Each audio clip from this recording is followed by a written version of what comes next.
Follow me. Don't get ahead of me. I'm the boss. Follow me. Follow me. Welcome. Thank you. Good to see you. Here he is. There's the big dog. Yeah. Go in here. Let the little kids come in and see, okay? Now, here, Samantha, you can stand up here. Mr. Heiting is a pretty nice man. Normally he is. Now look up here. Can you see it? Let me show you this. Oh, look, that's Goliath. See this? That's the bad guy. And this is the good guy. This is David. See that? Yeah, that's David. See that, Salwa? Who's that? David. And who's that? Goliath. All right, so you can go to your class now and then come back sometime and look at those pictures, okay? Thank you. Okay, you can go this way. Oh, get out of here.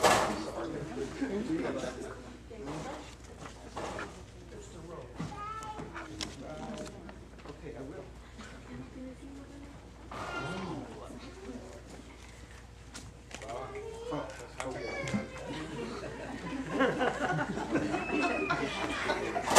No, I didn't see it. I'll get it.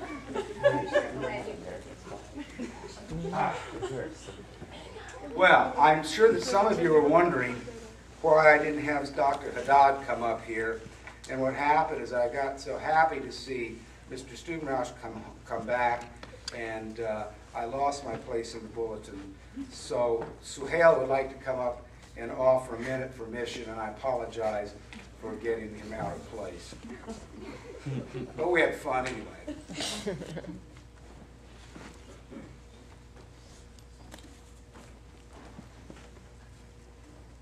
Hi everybody.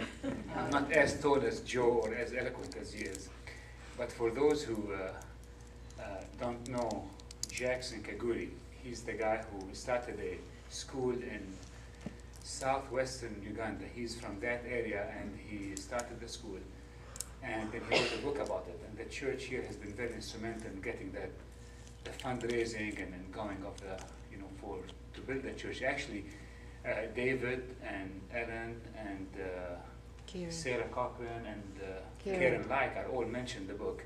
And there's actually 1 or 2 pages on David's sermon in the book also. I didn't realize how instrumental we actually were as a church in doing this.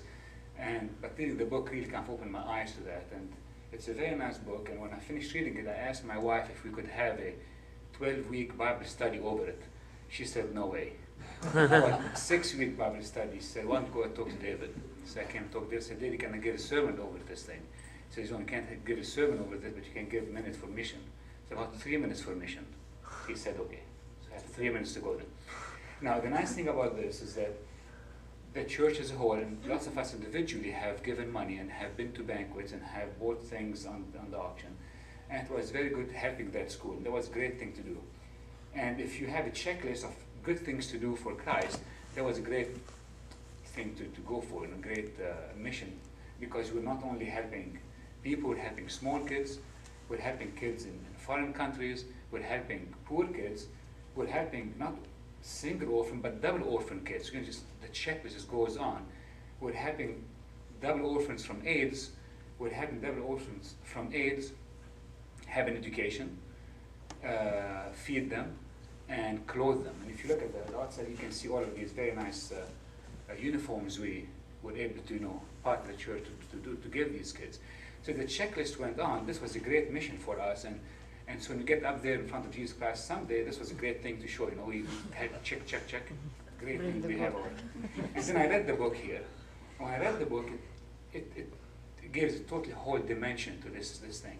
For one thing, what it gave is names to all of these kids. For us, these were double AIDS orphans living in sub-Saharan Africa who were helping. But now, when we look at this and read this, they actually do have names. And what is here? There is Irene, there is Pleasant, there is Bruno, there is Ivan, there is Metukunda, And so all of a sudden, this whole mission comes home, and you start feeling it. And by reading this book, it really kind of hits home is we're actually helping people, not just a bunch of kids who are double orphans from AIDS in in sub-Saharan Africa. The other thing that's interesting is that, again, we're feeding them, we're giving them these very nice uniforms, as you could see on the cover here, but we're doing more than that. And I thought probably if I can just have 2 more minutes here, the 2 areas of this book here that kind of really struck me. And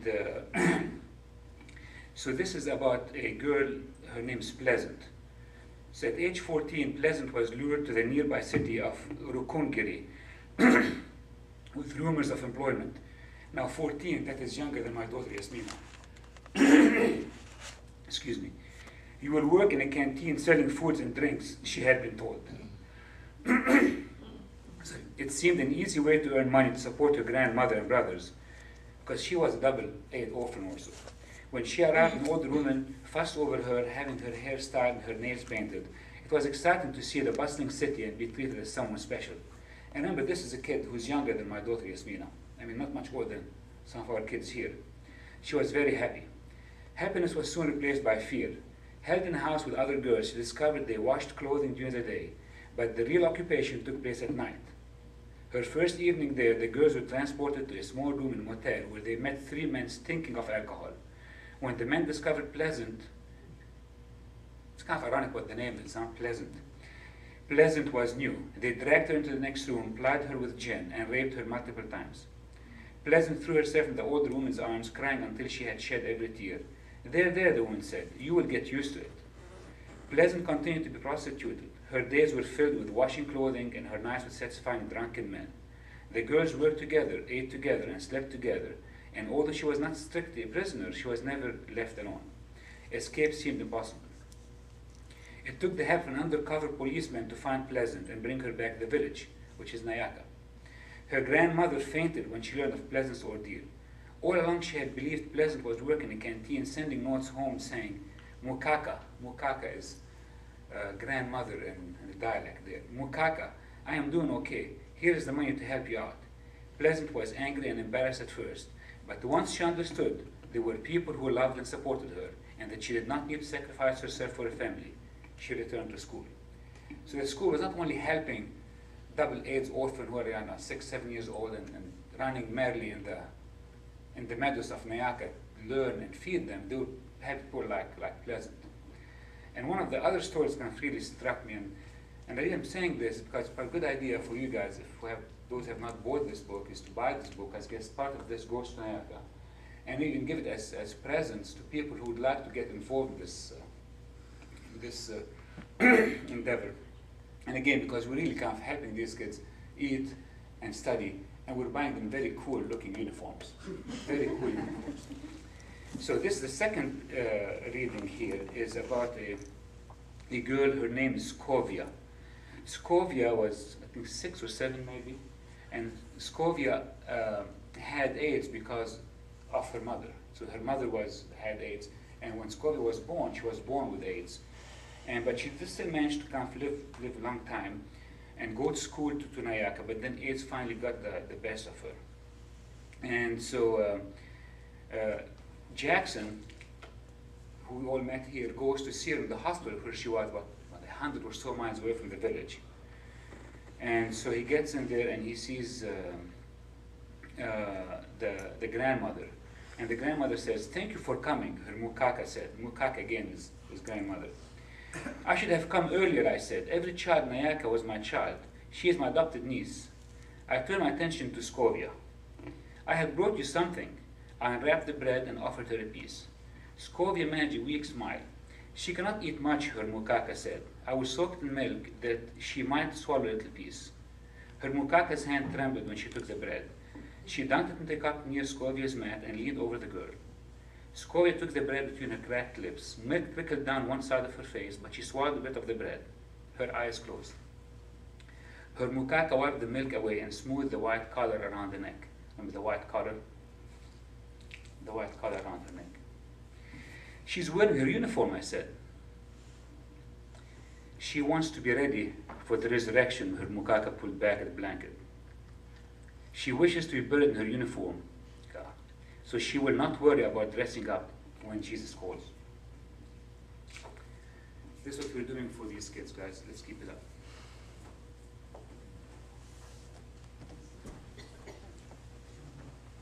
Thank you, Swale. There was another child who was, that's about 4 years ago, who had her first pair of shoes, remember? And she wanted to be buried in her shoes because they were the first pair of shoes she ever had in her life.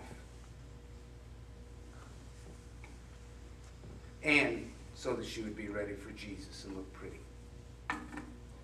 Well, Mr. Hamill.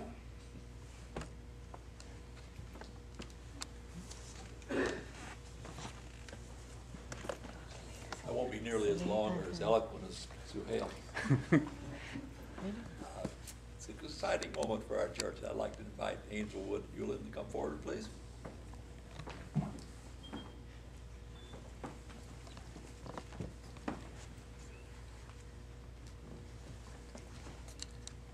No, let everybody see. If you could explain who she is. Well, I don't think I need to explain. All they have to do is look at that pretty smile, and I think they identify her with Brenda. It's Brenda's daughter. You're sure Mooresville, is that correct? Yes, yes. She and her husband live in Mooresville, and she's chosen to come down and join us in membership. And she met with the session about a month ago, and we had a very interesting exchange and got to know her a little bit better, but she's been coming for several months now, and I think we all feel very familiar with Angel, and we're happy to have her. Well, I'm really lucky. I hate the word, what is it I hate? Stepdaughter. That just sounds so hateful. I like to call Angel my other daughter, and I really do. I'm just very happy that she's part of our family, and I'm so happy. I do have a couple of questions that I'd like to ask you. Angel is coming to us by profession of faith. It's been a while since she's been engaged in the church, and so I need to ask you a couple of questions. Do you believe in Jesus Christ as your personal Lord and Savior? To the best of your ability, will you renounce all evil throughout your life? To the best of your ability, will you be a friend and a colleague in ministry in this church? Will you do your best not to speak evil, to speak in any kind of gossiping way about any member or friend of this fellowship? Bob, will you please pray? Lord, we thank you for this very special blessing among the very many blessings that you give us. Bless Angel. Help her to feel very welcome in our membership. Help our membership to feel very welcome with her. And we look forward to the days ahead, and thank you for this blessing. Amen. And please extend the hand of friendship to Angel during fellowship hour. Thank you very much. Welcome.